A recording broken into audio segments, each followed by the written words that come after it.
하나님의 말씀 보도록 하겠습니다. 오늘 우리에게 주신 하나님의 말씀은 시편 23편 1절에서 6절까지 말씀입니다.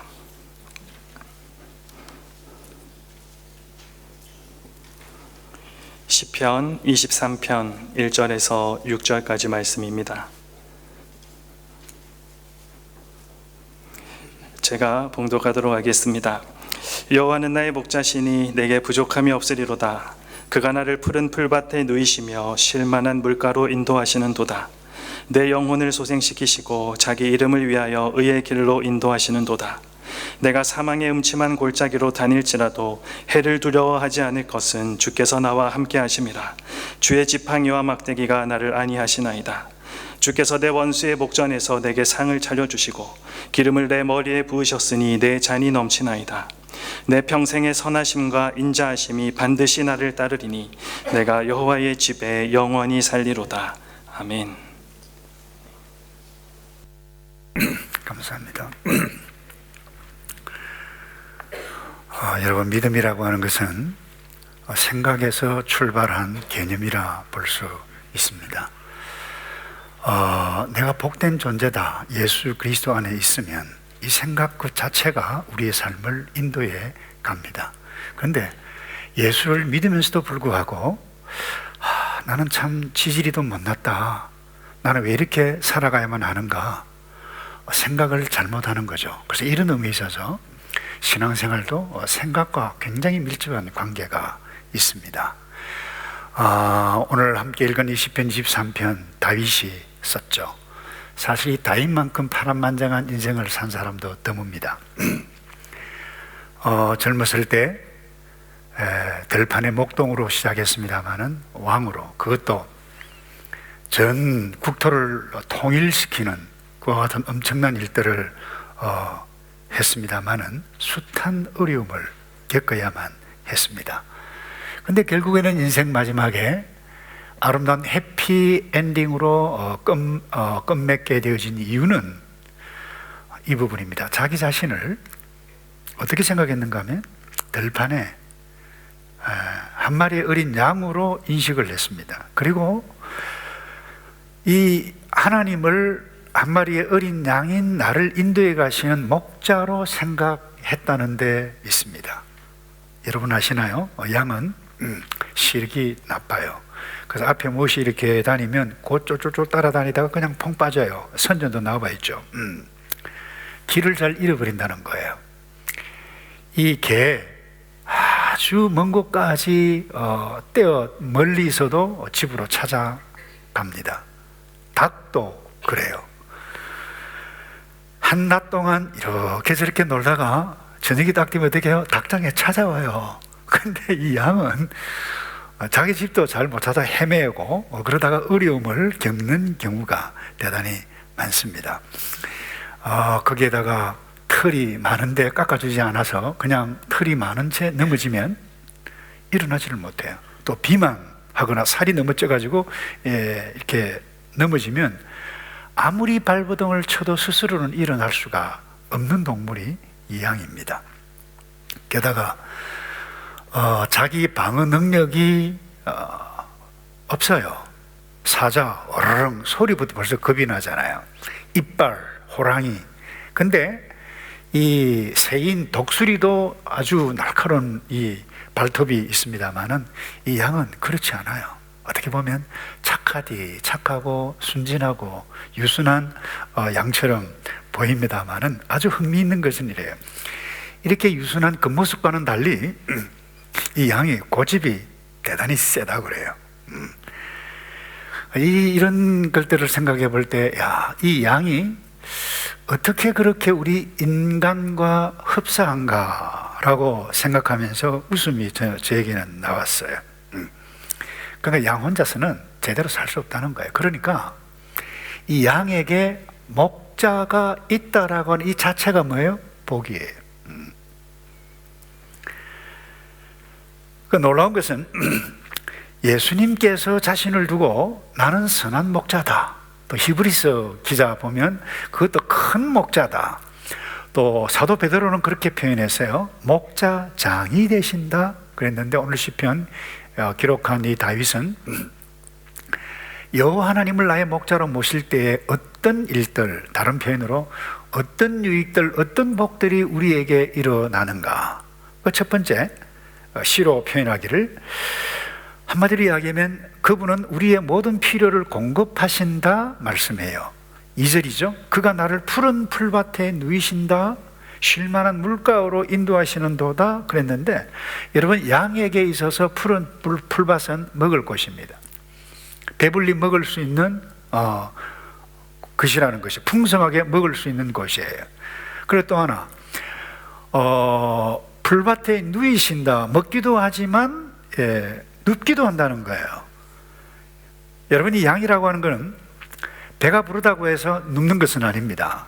주변의 환경이 조용하거나 자기 스스로 평강, 안전하다라고 느끼지 않으면 결코 눕지를 않습니다. 그런데 목자이신 하나님이 그렇게 인도하고 배불리 먹게 하고 눕게 하고 한 단계 더 나아가서 쉴만한 물가로 인도하시는 도다. 여러분, 쉴만한 물가, 쉰다라고 되어져 있는데 사실 엄밀히 이야기하면 풀밭, 쉴만한 물가 동일한 개념인데 히브리 문학에 달리 표현하는, 똑같은 개념을 달리 표현하는 그와 같은 특징을 시로 표현하고 있는 것입니다. 그러니까 양들이 먹고 그리고 쉴 환경을 제공해 주시는 분이 목자이듯이 우리 하나님이 우리 인생의 목자이실 때에 백성들이 먹이시고 쉴만한 모든 것들을 다 공급해 주시는 분이다, 이렇게 노래를 하고 있습니다. 그런데 하나님을 믿지 않고 하나님을 믿는 믿음의 사람이란다 할지라도 삶의 현실 가운데 하나님을 나의 목자로 인식하지 않는 사람은 무슨 소리 하고 있어? 내가 열심히 공부해서 대학 들어가고, 내가 열심히 노력을 내서 직장생활을 하고, 내가 열심히 노력을 내서 돈을 벌고, 또 내가 여행을 하고, 내가 사 먹고 싶은 것 하고 싶은 것 내 인생 내가 하는데 뭐 하나님께서 공급해 주신다고? 그건 아니지, 이렇게 생각하기 쉽다는 거예요. 맞나요, 여러분? 예수를 믿어도 그래요. 누가 복을 주냐? 내가 복을 만들어 가야지. 틀린 말 안 해요. 복을 우리가 만들어 가야 돼요. 그러나 중요한 것은 복의 근원이신 하나님이 여러분에게 복을 허락하지 아니하시면 단 한순간도 여러분 호흡조차도 할 수 없다라고 하는 사실을, 그러니까 모든 것 제공해 주시는 분이 누구라고요? 목자이신 하나님이라고요. 여러분, 구약에 욥기가 있습니다. 이 욥이 잘못이 없는데 사탄의 시험 받아서 자녀 다 죽고 어려움을 당하고 있었을 그때에 친구들이 찾아와서 너 우리가 모르고 있는 죄가 있지 하고 막 이 논쟁을 합니다. 지혜의 논쟁을 막 펼치고 서로 잘났다 막 이렇게 하고 있을 때에 결국 드러낸 것은 자기를 드러내는 거예요. 우리 인간 나 굉장히 괜찮은 존재다라고 막 지혜 있는 인간이다라고 이야기했을 그 무렵에 하나님께서 정리를 하십니다. 그게 욥기 38장 39절에 나오는데, 그래요. 너희들이 그렇게 잘났나? 너희들이 모든 먹을 것을 다 너희들 스스로 공급하느냐? No. 내가 사자를 위하여, 너가 사자를 위하여 먹이를 사냥하겠느냐? 젊은 사자의 식욕을 누가 채우겠느냐? 새끼, 41절입니다. 까마귀 새끼가 하나님을 향하여 부르짖으며 먹을 것이 없어서 허우적거릴 그때에 그것을 위하여, 그를 위하여 먹이를 제공하는 사람이 누구냐? 제공하는 존재가 누구냐?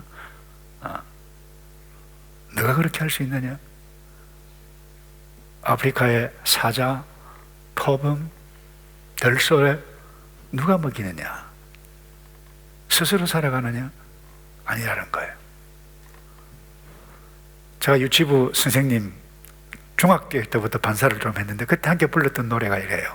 호박밭에 호박이 둥글둥글 둥글둥글 열렸네, 잘도 열렸네. 그래서 이 호박을 누가 내셨는가? 위에 계신 하나님께서 내셨지 그랬어요. 여러분, 하나님께서 햇빛 주시지 아니하면 여러분 빵, 블랙퍼스트 먹을 수 없어. 여기 나올 수 없어요. 여러분, 물론 모든 새 그리고 모든 동식물 그냥 그럼 하나님께서 먹이시니까 누워서 가만히 가만히 있으면 되겠네? 아니요. 자, 오늘 본문에 보세요. 하나님께서 푸른 풀밭으로 인도해 가시는 분은 하나님이시지만 풀을 뜯는 존재는 누군가요? 양이에요. 양이 열심히 뜯어요. 그 열심히 뜯고 배부르게 만들도록 인도해 가시는 존재가 하나님뿐만 아니라, 그리고 실만한 물가에서 쉬도록 인도하시는 분도 하나님이라는 거예요. 이것이 뭐예요?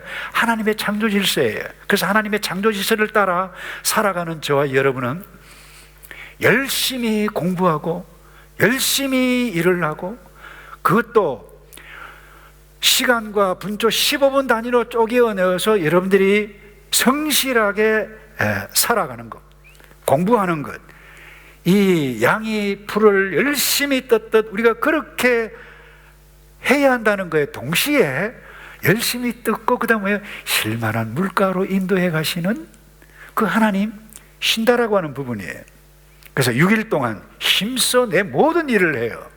그리고 주일날 안식일날 하던 일들을 멈추고 나를 지으신 그 하나님 앞에 나와서 일을 하고 또 쉬고 하나님 앞에 예배, 이 삶의 균형을 맞추어 가는 것입니다. 그래서 최선의 노력, 최고의 노력 함과 동시에 하나님의 계명과 율법을 쫓아서 하나님의 뜻을 따라갈 때에 저와 여러분이 목자이신 하나님의 인도하심을 따라 온전하게 살아갈 수 있는 것입니다. 그런데 타락한 인생은 욕심 때문에 내가 더 많은 것 얻고 다른 친구보다 더 많이 앞서가기 위해서, 내가 좀 자랑하기 위해서 이 욕심 때문에 뭐예요? 계속해서 일합니다. 쉴 줄을 몰라요. 하나님의 인도하심을 받지 못해요. 그리고 어느 순간에 삶의 균형이 잃어버립니다. 몸에 문제가 와요. 뿐만 아닙니다. 사람과 사람 사이에, 가족과 가족 사이에 균열이 생깁니다. 여러분, 하나님께서 우리에게 나서를 주신 것은 열심히 공부하고 일을 하기 위해서, 밤을 주신 것은 쉬고 가족들과 더불어 삶의 쉼의 시간을 나누도록 주신 것입니다.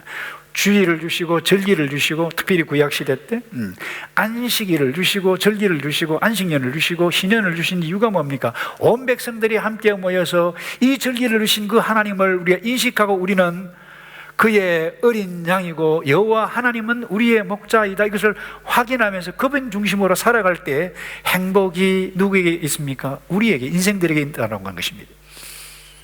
근데 도시문화, 현대인들 편리와 나만의 행복을 위해서 얼마나 경쟁적입니까? 저와 여러분이 그런 문화에서 출생을 했고 살아가고 있고 그 도시문화에서 죽고 말 것입니다. 그런데 이 도시문화의 특징은 뭐예요? 사람과 사람 사이를 나누어 놓는, 하나님과 나 사이를 나누어 놓는, 바쁘게 만들어서 아주 악한 시스템이다, 이렇게 프랑스의 자크 엘룰이라고 하는 학자는 그렇게 이야기를 해요. 사회학자예요. 특별히 한국 사람들 일 중심이잖아요. 열심히 살죠. 특별히 동양 사람들, 대만, 중국, 한국 열심을 못 쫓아가요. 그러니 뭐예요? 중요한 하나님의 창조 질서, 이 가족과의 관계, 삶의 균형 깨어진 줄도 모르고 살아가는 거예요. 여러분이 부모님들이 한국에 있을 때 역시 마찬가지입니다만, 자녀들이 어릴 때 우리 아빠들이 얼마나 바빴는지 몰라요. 우리 아빠는 바빠, 정말 항상 바빠. 그래서 나 만날 줄 시간도 없고, 그래서 우리 아빠는 나빠, 이렇게 됐어요. 아빠가 어느 순간에 나빠가 되어 버리는 거예요. 요즘은 아빠가 바쁘나요? 자녀들 역시 더 바빠요. 볼 수가 없어요. 너무 바빠서 우리는 바쁜 삶 아니라 나쁜 삶을 살아가고 있다는 거예요. 특별히 한국 사람들 그래요. 여러분들은 조금 여기서 태어난 사람들은 좀 덜 할지 모르겠습니다만, 가장 제가 듣고 많이 사용하는 말 가운데 하나가 그래요. 빨리 해. 빨리 오라니까 차도 빨리 타. 그냥 타면 될 텐데 빨리 타. 그래요. 밥을 먹어도 빨리 먹어. 그래요. 전부 다 빨리빨리 해요. 10년도 더 됐어요. 저 호주에 방문한 길이 있었는데 우리 팀들과 관광버스 운전사가 호주 아저씨예요. 저보고 빨리빨리 이러더라고요. 제가 기절할 뻔했어요. 누가 가르쳐 주더냐. 듣고 배웠다는 거예요. 가장 한국 사람 관광객들이 많이 하는 말이 빨리빨리라는 거예요. 여러분, 빨리빨리 필요해요. 우리가 일을 열심히 성실하게 하지 않으면 우리는 온전하게 하나님의 인도하심을 받을 수가 없어요. 게으른 자는 아닙니다. 동시에 우리에게 필요한 것은 열심히 성실하게 일을 해야 되지만 동시에 쉼, 둘 다 필요해요. 쉼과 일, 둘 다 균형 있게 살아가는 것 중요합니다. 중요한 것임에 틀림이 없습니다만, 그러나 일과 이 쉼에만 집중하다 보면 중요한 것을 잃어버릴 수가 있습니다. 이것을 주신 목자이신 하나님을 잃어가게 됩니다. 일과 쉼에만 집중하면 나의 삶을 균형 있게 주셨던 창조주 하나님, 목자이신 그 하나님을 잃으면 여러분 모든 것을 잃게 됩니다. 하나님 없이 일한 것 무너집니다. 하나님 없이 쉬는 삶 망하고 맙니다. 그래서 어거스틴 젊을 때 아주 방탕한 생활을 많이 했어요. 회개했죠. 참회록을 지었잖아요. 그가 한 말 가운데 회개하고 난 다음에 이런 말을 했어요. 하나님이여, 당신은 당신을 위해 우리 인간을 지으셨기 때문에 당신 품에 안기기 전에는 참된 만족도 평안도 없습니다. 무슨 말인가요? 목자이신 하나님 안에 나의 삶을 맡기지 않으면 진정한 만족이 없다는 거예요. 우리의 신앙의 선배 영국의 청교도들 퓨리탄이라고 그러죠.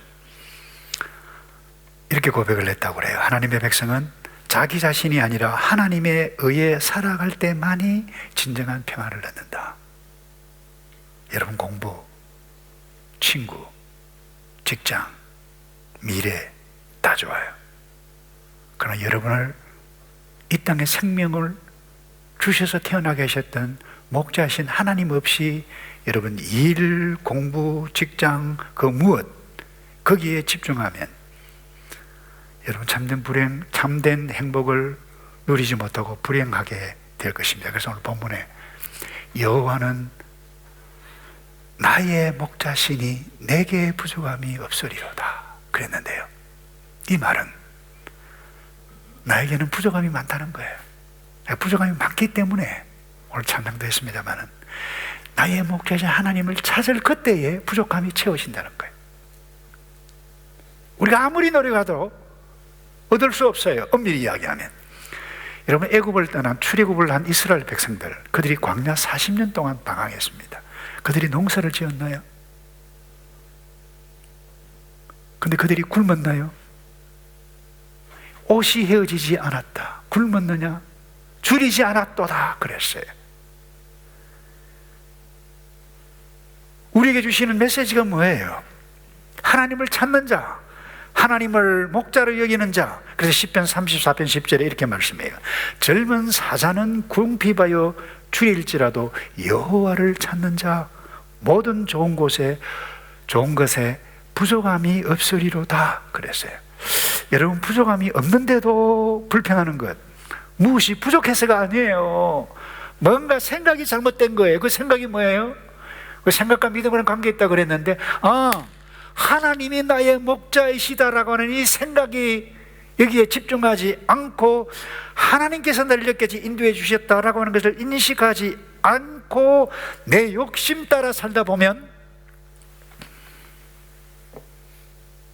어느 순간에 불평이 옵니다. 그러니까 결국 필요한 이상의 것 얻는 것, 그 욕심이죠. 이 욕심 내다 보니까 스스로 뭐예요? 내가 욕심 쫓아행해 가요. 그러다 보니까 그것이 뭐예요? 나의 삶을 인도해 가는데 결국 누가 나의 삶을 인도하는 거예요? 나 자신이에요. 내가 목자라고 하는 부분이에요. 내가 목자예요. 욕심 덩어리인 나 자신이 목자가 된다는 거예요.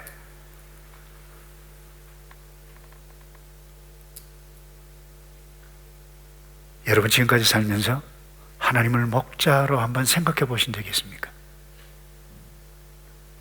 하나님은 어떤 분으로 계셨습니까? 하나님을 나의 인생에, 여러분 저보다 인생 긴 여정일 텐데 여호와 하나님을 목자로 모실 그때에 여러분은 하나님께서 공급해 주시는 모든 것들을 누려가고 감사하며 살아갈 수 있는 복이 저와 여러분에게 있을 것입니다. 두 번째로요, 여호와 하나님을 목자로 모시고 살 때에 어려움을 처할 때 보호를 받습니다. 이런 중요한 시입니다. 중요한 사실이고요. 4절에 우리 다 같이 한번 읽어볼까요? 4절 시작. 내가 사망의 음침한 골짜기로 다닐지라도 해를 두려워하지 않을 것은 주께서 나와 함께 하심이라. 주의 지팡이가 막대기가 나를 안위하시나이다. 여러분 시편 23편 집안에 여러분 걸려져 있는 이 액자도 많이 보았을 텐데 이 시를 딱 보면 얼마나 한 폭의 아름다운 그림이고 시잖아요. 시지만 얼마나 저는 목가적이에요. 풀밭이 있고 물이 있고 산이 있고 누워서 얼마나 멋있어요. 그러니까 역경, 어려움, 바람, 태풍 단 한 번도 경험하지 않은 것처럼 인식하기가 쉽습니다만은 실제로는 그렇지 않습니다. 오늘 4절에 보세요. 사망의 음침한 골짜기를. 5절에는 내 원수의 목전에서, 원수라고는 단어를 쓰고 있는데 이 히브리 원어에는 원수들입니다. 한두 사람이 아니라는 거예요. 저와 여러분이 부모가 있고 예수를 믿고 하나님의 백성으로 산다고 해서 모든 것이 everything okay입니까? 길이 쫙 열립니까? 학교 잘 되고 직장도 쫙 열리고 직장에 딱 가는 모든 것이 쫙 열립니까? 만사 형통입니까? 아니지 않아요. 그렇지 않습니다. 어두움이 있어요. 힘든 일이 있어요. 무시도 당해요. 여러분, 이 땅에 살아가는 사람 가운데 어려움 없이 살아가는 사람은 단 한 사람도 없습니다. 제가 다시 이야기합니다. 여러분이 앞으로 살아가는 동안 더 많은 역경을 만나게 될 것입니다. 여러분에게 기분 나쁘지는 모르겠지만 이건 현실이에요. 그런데 더 기분 나쁜 것은 이 역경은 예측할 수 없다는 것입니다. 어려움이 탁 저기 몰려오면 알아서 준비를 할 텐데 어느 날 갑자기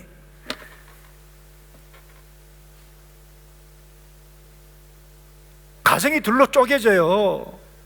어느 날 갑자기 전화 한 통 딱 받았는데 집안의 분위기가 완전히 사망의 음침한 골짜기로 내려가고 말아요. 예측할 수 없어요. 그때 왜 하필이면 우리 집이죠? 왜 하필이면 나에게 이와 같은 일들이 일어났죠? 라고 질문하는 것은 여러분이 복된 삶을 누려가는 데는 별로 도움이 되지를 않습니다. 오늘 시편 기록한 다윗, 내가 사망의 음침한 골짜기로 다닐지라도 내가 그 어떤 해로운 것을 두려워하지 않으면 주께서 나와 함께 하시기 때문이다, 나를 인도하시기 때문이다, 이렇게 시를 쓰고 있는데 이런 고백 이을 때에 이런 복을 누려갈 수 있어야 생각합니다. 그런데 여러분이 음침한 사망의 골짜기 원수들 멀리 있지 않습니다. 다 가깝게 있어요. 작년에 목사님의 절친 가운데 한 명이 여기서 목회를 잘하고 저보다 훨씬 공부를 잘하고 히브리, 헬라 탁월한 친구인데 토요일날 설교를 아침 일찍 하다가 갑자기 일어섰는데 뇌출혈이 핑 쓰러진 거예요. 일어나지 못했습니다. 혼자 있었어요. 불과 1m, 2m밖에 되지 않았는데 일어서서 책상 위에 있는 전화 들고 눌려서 911 눌려서 이를테면 나 좀 도와달라, help me 하면 끝날 텐데 그렇게 할 수가 없었어요. 그러면서 전화하기를, 야, 난 목사, 사망의 음침한 골짜기가 나는 산에만 있는 줄 알았는데 내 사무실에 있더구나. 여러분, 사망의 음침한 골짜기는 멀리 있지 않습니다. 여러분 집 안에 있어요. 여러분 안에 있어요. 뿐만 아닙니다. 원수들, 그 원수가 멀리 있지 않습니다. 여러분이 믿었던 친구일 수 있습니다. 여러분 가족일 수 있습니다.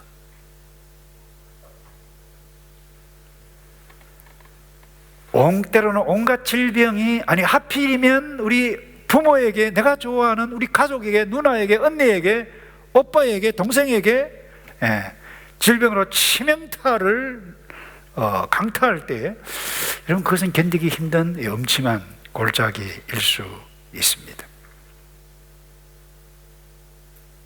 사람에게도 배신을 당할 수 있습니다. 그것 때문에 상처를 당할 수도 있습니다. 그런데 감사한 것은 이 사망의 음침한 골짜기 원수들 다 일시적이다라고 하는 것, 잠깐 왔다가 지나간다라고 하는 부분, 영원하지 않다는 거예요. 여러분 보세요. 살면서 터널 아시나요? 갑자기 터널 탁 들어가면 아무것도 보이지 않습니다. 캄캄합니다. 이 일을 어떻게 할까라고 하지만 터널은 조금 가다 보면 환한 빛이 비치고 곧 새로운 세계가 열린다라고 하는 부분입니다. 조금 지나면 새로운 세상이 나오게 됩니다. 그래서 베드로는 1세기 때 예수를 믿었던 우리의 신앙의 선배들, 로마 제국에서 핍박을 받고 고난을 받고 순교까지 당했던 그 순간에 신앙의 선배들에게 사도 베드로가 이렇게 편지를 위로를 했어요. 베드로전서 1장 6절입니다. 그러므로 너희가 이제 여러 가지 시험을 인하여, 한 가지 시험이 아니에요. 여러 가지 시험이에요. 한 가지 시험 끝나고 나면 또 와요.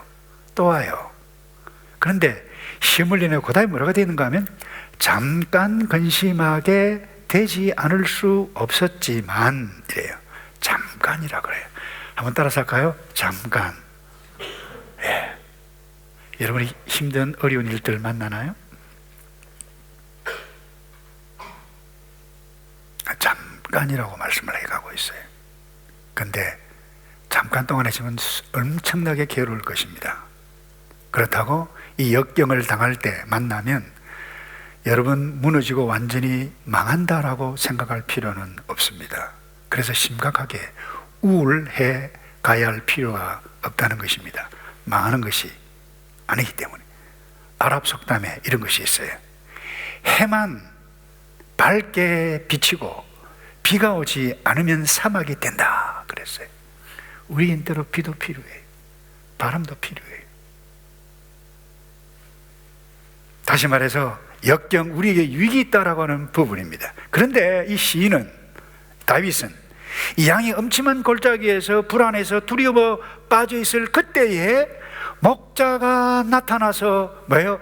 이리를 넉대를 쫓아요. 사망의 음침한 골짜기에서 안아서 우리 안으로 데리고 오듯이 우리 인생이 하나님께서 내가 어려움을 당할 때 나를 안아서 안고 오시는 그분, 이 얼마나 감사한가. 이 노래하고 있어요.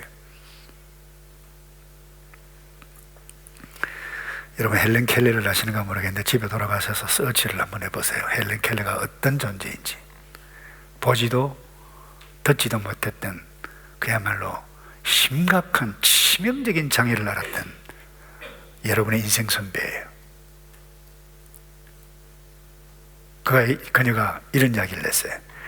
태양을 주목하는 사람은 그림자가 보이지 않는다. 와, 얼마나 멋져요. 예. 사실 이 헬렌 켈러는 태양 볼 수도 없었어요. 그런데 태양을 주목하는 자는 그림자가 보이지 않는다. 무슨 이야기예요? 여호와 하나님이 나의 목자라고 하는 것을 확신하고 집중하는 사람은 때로 어려움이 와요. 고난이 와요. 떨어져요. 욕도 얻어먹어요. 그러나 그림자가 없다. 마지막으로요, 여호와 하나님을 나의 목자로 모시고 섬기는 사람, 어떤 복이 있느냐? 이런 궁극적으로 회복시키시며 영원한 안전을 보장해 주십니다. 여러분 오늘 본문의 3절입니다. 내 영혼을 소생시키신다.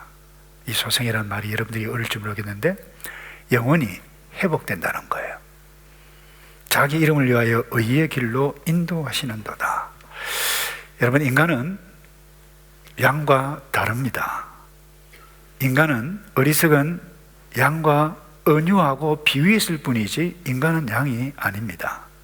양은 배불리 먹고 편안하면 앉아서 눕고 졸고 그렇게 할 수 있습니다만은, 인간이라고 하는 존재는 결코 배불리 먹고 화려한 삶을 살고 아무리 높은 위치에 산단다 할지라도 이 영적인 상처를 회복하지 않으면 결코 행복해질 수가 없는 존재예요. 그런데 이 다윗이 말이죠, 여호와 하나님이 나의 목자이기 때문에 내 영혼을 소생시키신다라고 말씀하신 것이 뭡니까? 영적인 부분을 회복시켜 주셨다는 거예요.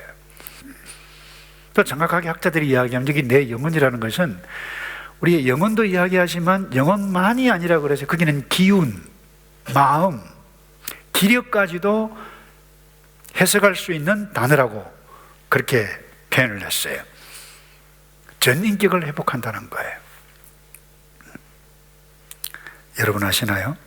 모든 인생은 이미 상처를 가지고 태어납니다. 부모로부터 태어날 때부터. 무슨 이야기입니까? 그건 지울 수가 없어요. 우리 힘으로는. 죄입니다. 태어날 때부터 죄인입니다. 그 증거가 무엇입니까? 거짓말을 해요. 엄마 아빠가 여러분 어릴 때 야 거짓말 좀 해라, 그래야 이 험악한 세상 잘 살아남는다, 사기도 좀 치고 도둑질 좀 하고, 여러분 그렇게 부모님이 가르쳐서 여러분들이 거짓말을 하고 못된 행동을 했습니까? 아니에요. 욕심 누가 부려요? 여러분 스스로 부리고 있어요. 싸움하라고 가르친 적 없습니다. 근데 싸움합니다. 욕심을 피워요. 시기를 해요. 근데 이 재성 때문에 나만 이 자기 자신을 딱 생각해 볼 때 너무 자기 자신이 미워요. 어쩔 수 없어요. 그것 때문에 나만이 알고 있는 그 연약함, 죄성 때문에 불안해하고 덜덜 두려움이 있기 때문에 죄를 짓고도 나 안 지은 척 포장을 해요. 이런 모습을 두고 성경은 뭐라고 표현해가고 있는가 하면, 사도 바울이 로마서 3장에 이렇게 말씀합니다. 모든 사람이 죄를 범하였다. 죄를 범하니까 싸움하고 갈등하고 욕심 피우고, 그러듯 뿐만 아니라 포장하고 나 죄를 지어놓고 죄를 짓지도 않았다고 금방 들통이 날 텐데도 나 안 그랬다라고. 이것을 뭐예요? 모든 사람이 죄를 범했기 때문에 하나님의 영광에 이르지 못하더니 이렇게 표현해 가고 있어요. 그래서 우리 모두 우리 스스로가 지었던 죄 때문에 우리 스스로 상처가 있어요. 다른 사람이 지었던 죄 때문에 내가 상처를 당할 수도 있습니다. 우리는 상처를 안고 살아가요. 그런데 이 상처 우리 스스로 해결해 갈 수가 없어요. 이 상처, 시편 23편을 기록한 다윗도 상처가 많았어요. 젊은 시절 의분, 정의감이 넘쳤습니다. 골리앗을 무찔렀어요. 인정받아서 왕궁에 살았어요. 사울의 시기 때문에 사울이 창을 들고 다윗을 던졌습니다. 도망해야만 했습니다. 마음에 상처가 있었어요. 나라를 위해서 내가 헌신했는데 왜 나에게 창을 던집니까? 세월이 지났어요. 나라를 통일하고 왕이 됐습니다. 중년이 됐습니다. 모든 것 평강의 가운데 있었는데 한 여인 바세바 유혹에 넘어갑니다. 음행을 저지릅니다. 이 음행한 죄를 덮기 위해서 이 바세바의 남편인 우리야 장군이에요. 충직한 장군입니다. 그것도 충직한 장군 요압 장군을 시켜서 최전방에 내버려서 죽게 하라. 살인, 청부 살인을 합니다. 그 결과 어떻게 됩니까? 바세바와 이 다윗 사이에 태어난 예쁘디 예쁜 아이가 있습니다. 태어나자마자 시름시름 알아서 죽습니다. 하나님 앞에 기도합니다. 살려주십시오.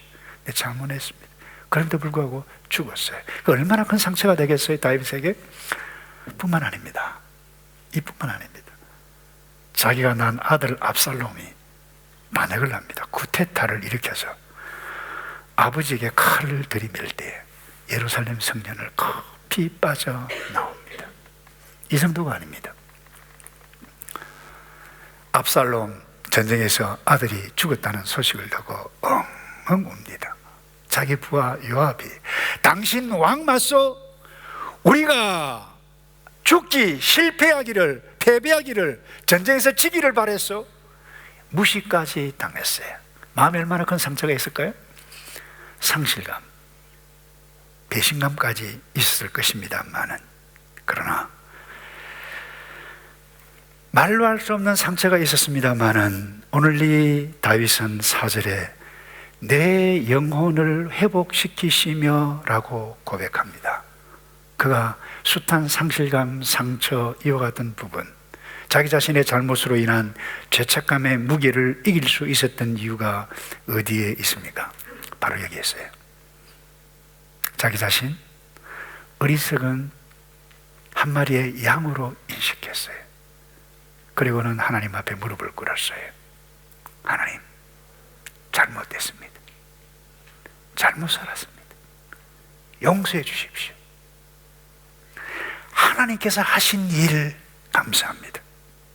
그리고는 회복이 됩니다. 그 사랑하는 솔로몬에게 나를 알게 하고 나를 섬겼던 이 하나님도 절대 배신해서는 안 된다까지 유언까지 남겼습니다. 그리고는 그의 고백이 이 고백이었어요.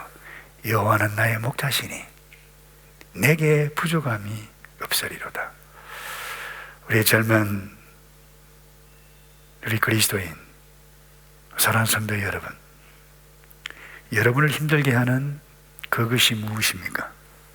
여러분만이 알고 있는 약점, 누가 알면 부끄러워해 가야 할 그와 같은 것 여러분이 있다라고 하면 그것이 무엇입니까?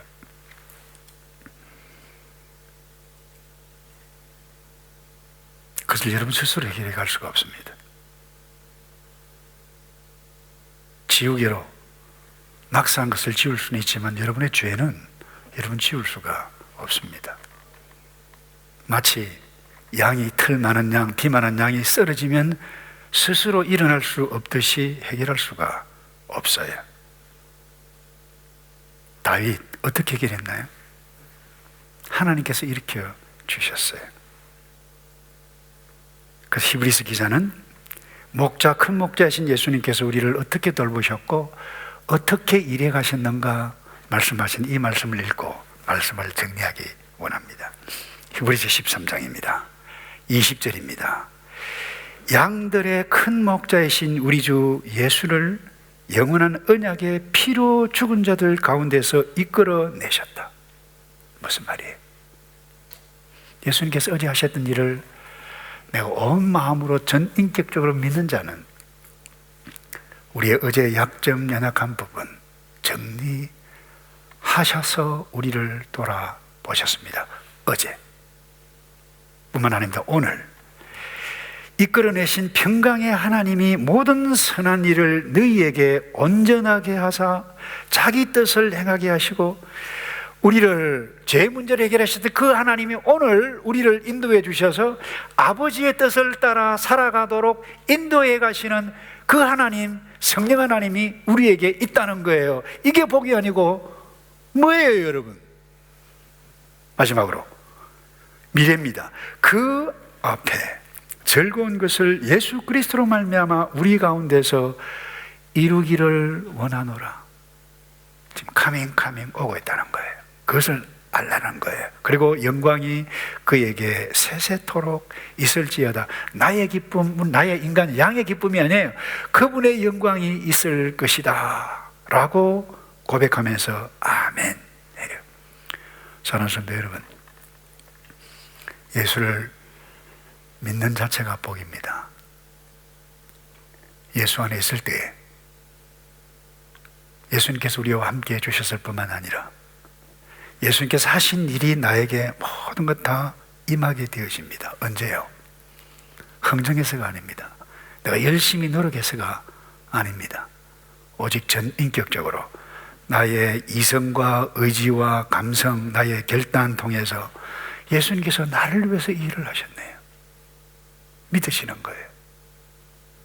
그리고 나의 삶의 목자를 하나님으로 모실 그때 놀라운 복을 누리게 될 텐데, 이 복 받아야 할 예수 믿지 아니하는 다른 여러분의 친구, 나 이것 때문에 나 어렵지만 괜찮아, 감사해,